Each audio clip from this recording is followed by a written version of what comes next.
Nah, kenapa saya bilang perencanaan strategis ini penting, Bapak dan Ibu? Tadi saya mungkin menyinggung sedikit terkait bagaimana sebuah organisasi ini bisa menentukan arah gitu ya, arah prioritasnya untuk mencapai tujuan. Nah, dalam hal ini tujuan mungkin biasanya 5 tahun ya. Presiden maunya apa, sudah dituangkan dalam arah-arah kebijakan, program-program ke depan. Nah, bagaimana ini nanti dilaksanakan oleh kementerian atau lembaga dan juga memang sesuai ya dengan visi misi yang organisasi tersebut eh, didirikan. Nah, itulah yang kenapa sangat krusial dan sangat penting gitu ya. Jadi perencanaan strategis ini memang salah satu bagian atau cara kita mencapai tujuan dari pendirian organisasi kita. Nah, yang pertama mungkin di sini ada terkait menghadapi ketidakpastian lingkungan eksternal ya. Tentunya mungkin kalau kita berkaca pada 4 tahun yang lalu ya Bapak dan Ibu mungkin masih ingat di era pandemi COVID, ketika misalnya awal perencanaan dokumen, misalnya capaian kinerja kita mencapai berapa. Nah, ternyata tiba-tiba ada dinamika global gitu ya. Kita nggak ada yang tahu, kita semua harus lockdown, kemudian sangat berdampak pada misalnya capaian kinerja kita yang harusnya kita sosialisasi, diseminasi, dan lain sebagainya kemana-mana, ternyata harus dipotong dan lain sebagainya. Nah, itulah mungkin nanti kita juga bisa berkaca ya, misalnya terhadap ketidakpastian tadi lingkungan eksternal. Nah, kemudian adalah mengidentifikasi dan membangun keunggulan kompetitif. Jadi dari organisasi kita sendiri kita juga bisa nih mana yang ingin kita tonjolkan, mana yang memang menjadi prioritas-prioritas untuk lembaga kita 5 tahun ke depan. Nah, tentunya nanti ini akan berkaitan dengan poin yang ketiga, yaitu memastikan keselarasan dari arah organisasi kita. Jadi tentunya kita tidak lepas gitu ya, kalau mungkin Bapak dan Ibu di instansi pemerintah sudah sangat sering mendengar mungkin astacita gitu ya.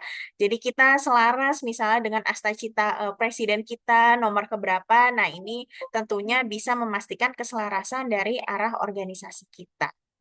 Nah, kemudian yang tidak kalah penting yaitu meningkatkan ketahanan organisasi terhadap resiko. Nah, mungkin ini juga isu yang sangat apa namanya nanti akan perlu dilengkapi gitu ya dalam penyusunan Rensra terkait misalnya manajemen resiko perencanaan pembangunan. Nah, mungkin nanti kita bisa mengidentifikasi apa saja yang memang perlu kita mitigasi terhadap pelaksanaan dari strategi-strategi kita ke depan. Kemudian juga tentunya mendorong inovasi dan adaptabilitas.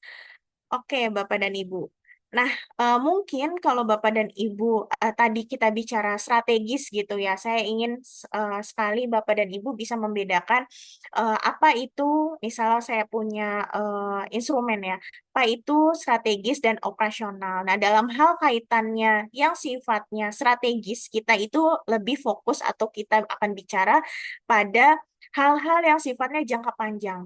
Nah, misalnya 5 tahun ke depan, atau bahkan misalnya kalau roadmap ada yang 10 tahun ke depan, 15 tahun ke depan, 20 tahun ke depan, dan lain sebagainya. Jadi kita bicaranya jangka panjang. Kemudian kita lebih bicara secara menyeluruh, jadi misalnya point of view dari kementerian atau lembaga secara keseluruhan itu seperti apa. Kemudian kita juga melihat aspek-aspek yang prioritas. Nah, nanti ketika dokumen rencana strategis ini sudah disusun, tentunya juga perlu diselaraskan ya dengan dokumen-dokumen operasional, misal proses bisnis atau SOP, yang memang sifatnya lebih rutin atau sektoral ataupun detail. Nah, inilah yang nanti akan dijabarkan. Tapi dalam hal kaitan webinar kali ini, saya akan mungkin menjabarkan lebih pada hal strategis. Nah, bagaimana sih hal strategis tersebut mungkin nanti akan dijabarkan ke dalam dokumen Rensra yang nanti juga akan diturunkan ke operasional. Nah, itu kita nanti akan saya perkenalkan terkait peta strategi. Peta strategi nanti adalah salah satu tools yang bisa kita gunakan dalam memetakan strategi-strategi yang dimaksud. Nah, Terkait bicara strategi, mungkin di sini Bapak dan Ibu tidak asing ya terkait strategi itu apa. Nah, sebetulnya strategi ini adalah sekumpulan aktivitas atau cara, mungkin kalau saya resume ya, cara yang dipilih oleh kita di instansi pemerintah dalam rangka menghasilkan nilai tambah tadi ya, misalnya mencapai tujuan organisasi dalam waktu yang ditentukan, misal 5 tahun ke depan dan lain sebagainya. Sedangkan untuk manajemen itu adalah seni ya, seni bagaimana kita memilih tadi cara-cara atau strategi-strategi untuk kita implementasikan ke depan. Oke, selanjutnya. Nah, dalam hal strategi formulasi framework, nah di sini kita tentunya perlu melihat hal-hal yang penting ya. Jadi Bapak dan Ibu tentunya bagaimana sih menjabarkan isu-isu tersebut, pasti kita tentunya perlu melihat internal faktor, eksternal faktor. Internal faktor itu biasanya misalnya bisa menggunakan pastel atau SWOT dan lain sebagainya. Kemudian kita resume menjadi hal-hal apa saja nih yang memang menjadi isu instansi kita 5 tahun ke depan. Nah, di awal 2024 mungkin ini juga 2023 sebetulnya sudah disosialisasikan ya Bapak dan Ibu oleh Bappenas sendiri terkait timeline penyusunan pada saat akhir 2023 mungkin ada instansi yang sudah memulai dengan rancangan rancangan teknokratik, mungkin ada yang dengan kajian-kajian tertentu dan lain sebagainya. Nah, dari rancangan teknokratik tersebut, kemarin kita sudah melaksanakan pemilu dan lain sebagainya, hingga kita hari ini berada di bulan November mendekati Desember gitu ya Bapak dan Ibu. Nah, kalau dilihat di sini memang kita untuk Rensra, kita memang sudah ada rancangan Rensranya seperti apa, kemudian juga ditelaah, dan juga mungkin perbaikan-perbaikan rancangannya, di mana nanti akan menyesuaikan dengan rancangan awal mungkin ya kemarin sudah ada sedikit rancangan awal RPJMN dari Bappenas, kemudian nanti kita perlu sesuaikan dengan rancangan akhirnya jika sudah final, dan nanti kita diberi waktu sampai bulan Juni untuk ditetapkan Bapak dan Ibu.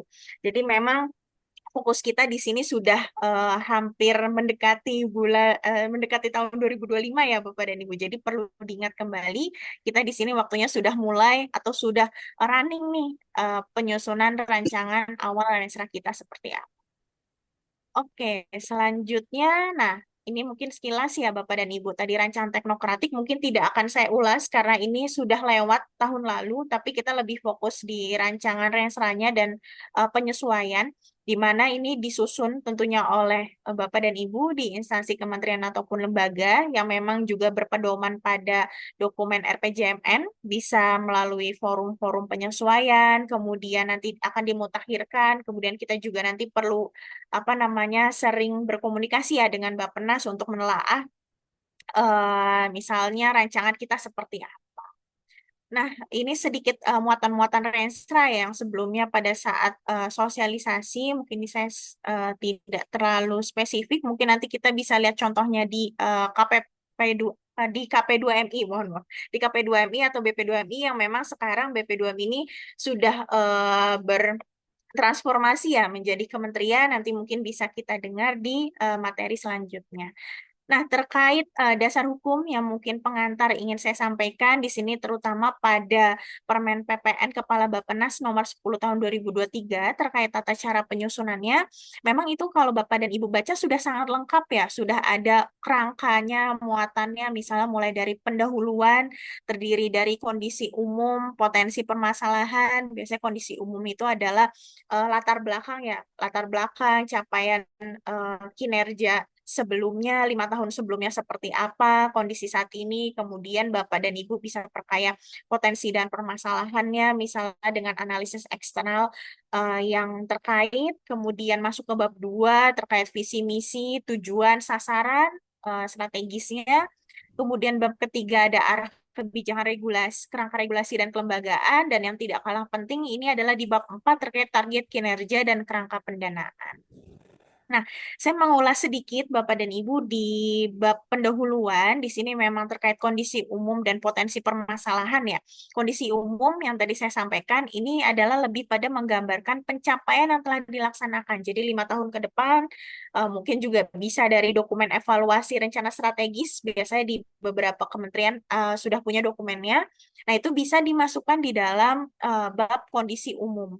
Jadi nanti akan bercerita bagaimana capaian yang telah dicapai dalam 5 tahun sebelumnya gitu. Selanjutnya untuk potensi permasalahan ini melihat potensi kelemahan peluang. Nah ini tidak dieksplisitkan menggunakan metode apa. Jadi bisa boleh Bapak dan Ibu menggunakan metode yang memang Bapak dan Ibu perlukan. Bisa menggunakan SWOT, bisa menggunakan PESTEL. Biasanya memang dari Bappenas akan minta tabel SWOT-nya ya seperti apa. Nah, masuk ke bab 2, tadi saya sampaikan ini ada visi misi ya, memang visi itu adalah to be, jadi kita ingin mencapai apa, nah itu perlunya nanti ditulis. Kemudian misi ini adalah to do, jadi bagaimana kita melaksanakan pencapaian visi dari kementerian kita, mungkin kalau era sebelumnya itu adalah visi misi kementerian sama dengan visi misi presiden. Nah, mungkin nanti kita tunggu kebijakannya seperti apa terkait penyelarasan visi misi ini. Kemudian untuk tujuan sasaran strategis ini adalah how to. Jadi bagaimana sih kita melaksanakan yang tadi sudah dijabarkan, misalnya to-do list-nya di misi itu ada 1, 2, 3, 4, 5. Nah, bagaimana tujuan dan sasaran strategis ini melaksanakannya atau how to-nya itu adalah nanti dijabarkan di tujuan dan sasaran strategis. Nah, terkait sasaran strategis yang perlu diingat di sini adalah terkait alignment Bapak dan Ibu. Memang nanti setelah sasaran strategis, nanti akan saya tunjukkan ada sasaran program, sasaran kegiatan. Nah, memang hubungan antara sasaran strategis dan sasaran program ini adalah memiliki hubungan sebab akibat Bapak dan Ibu. Jadi memang sangat berkaitan ya, tidak lepas satu dengan yang lain karena memang sifatnya kausalitinya sangat tinggi. Jadi sasaran program misalnya dia akan menjadi sebab dari tercapainya sasaran strategis, begitupun dengan sasaran kegiatan yang akan menjadi sebab dari tercapainya sasaran program dan lain sebagainya. Nah, mungkin ini sedikit nanti ada indikator yang merupakan alat ukur gitu ya, alat ukur dari tercapainya sasaran. Nah, ini tadi ya terkait visi misi strategi sudah saya jelaskan. Tadi ini ada lebih pada to be, visi itu to be, kita ingin menjadi apa, misi itu to do, kemudian strategi dan tujuan itulah adalah how to-nya. Nah, ini adalah kerangka atau strukturnya ya Bapak dan Ibu. Jadi visi, misi, tujuan eh, ini nanti akan diturunkan sampai pada sasaran strategi, sasaran program, sasaran kegiatan, di mana sasaran-sasaran ini adalah memiliki hubungan sebab akibat seperti itu. Nah, nanti silakan Bapak dan Ibu menggunakan metode seperti apa untuk menggambarkannya. Itu tidak ditulis spesifik menggunakan metode apa, jadi memang dikembalikan lagi kepada setiap instansi. Bapak dan Ibu.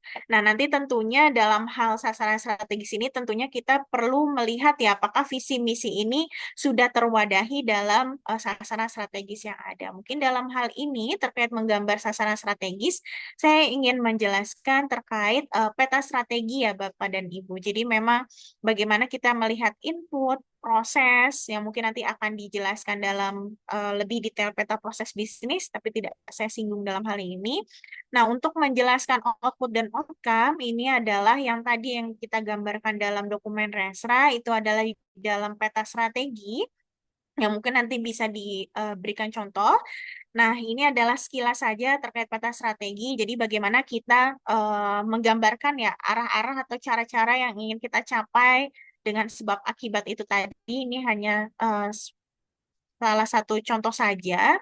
Nah, di mana nanti kita perlu menurunkan itu tadi ya, visi, misi, sehingga jelas meta strategi nanti seperti apa, strategik inisiatifnya seperti apa, sampai pada KPI yang dimana memang ini adalah bisa membantu Bapak dan Ibu menghilangkan gap itu tadi ya. Mungkin visi misi itu kan dia sifatnya lebih abstrak ya, kalau kita lihat di apa namanya struktur seperti ini semakin ke atas dia sifatnya biasanya semakin abstrak, semakin ke bawah dia sifatnya memang lebih ke teknis atau operasional. Nah, dalam hal ini Ini mungkin sekilas bagaimana mengukur. Jadi yang level atas itu adalah lebih pada outcome, kemudian yang di internal proses adalah proses-proses kita mendeliver, dan untuk di tata kelola atau anggaran ini adalah lebih pada capability-nya. Nah, biasanya di instansi pemerintah ini akan berbeda ya dengan peta strategi di swasta atau BUMN lainnya. Nah, memang biasanya di pemerintahan outcome yang ini biasanya lebih pada pemangku kepentingan, misalnya stakeholder kita, outcome yang akan dicapai itu seperti apa, beda dengan misalnya peta strategi di swasta BUMN, biasanya dia lebih pada outcome-nya itu adalah finansial gitu. Jadi memang sangat bergantung ya cara menggambarkannya. Nah, nanti ketika kita sudah punya peta strategi untuk level kementerian, harapannya kita juga punya peta strategi untuk eselon 1 dan eselon 2, di mana kalau kita konstruksikan dengan sumbu apa namanya, tiga dimensi ini, kalau saya gambar ada sumbu X, Y, dan Z. Nah, ini bisa menggambarkan sebab akibat Bapak dan Ibu. Jadi peta eselon 2 nanti di sini akan menjadi sebab tercapainya sasaran-sasaran di eselon 1, begitupun ketika sasaran-sasaran di eselon 1 ini misalnya hijau atau tercapai, begitupun pasti kementeriannya juga sasaran strategisnya juga hijau. Jadi memang bagaimana hubungan sebab akibat itu dibangun, ini sebagai ilustrasi atau contoh saja. Oke, ya nanti ini akan turun ke bawah ya, misalnya dari kementerian eselon 1, eselon 2, kemudian nanti akan diturunkan ke indikator apa namanya KPI atau IKU masing-masing person, ini juga bisa nanti diturunkan. Nah, masuk kepada bab ketiga, di sini lebih pada arah strategi dan kelembagaan dan juga regulasi. Nah, ini memang sifatnya kalau kerangka regulasi itu lebih pada arah bagaimana nanti kita ke depan ya, apa yang kita butuhkan, juga bisa evaluasi dari regulasi sebelumnya, kemudian misalnya kerangka kelembagaan ini, misal kebutuhan, contohnya seperti yang akan nanti berbicara dari Bu Sri, misalnya ada perubahan dari BP2MI menjadi kementerian, nah ini nanti perlu kita jelaskan di kerangka kelembagaan.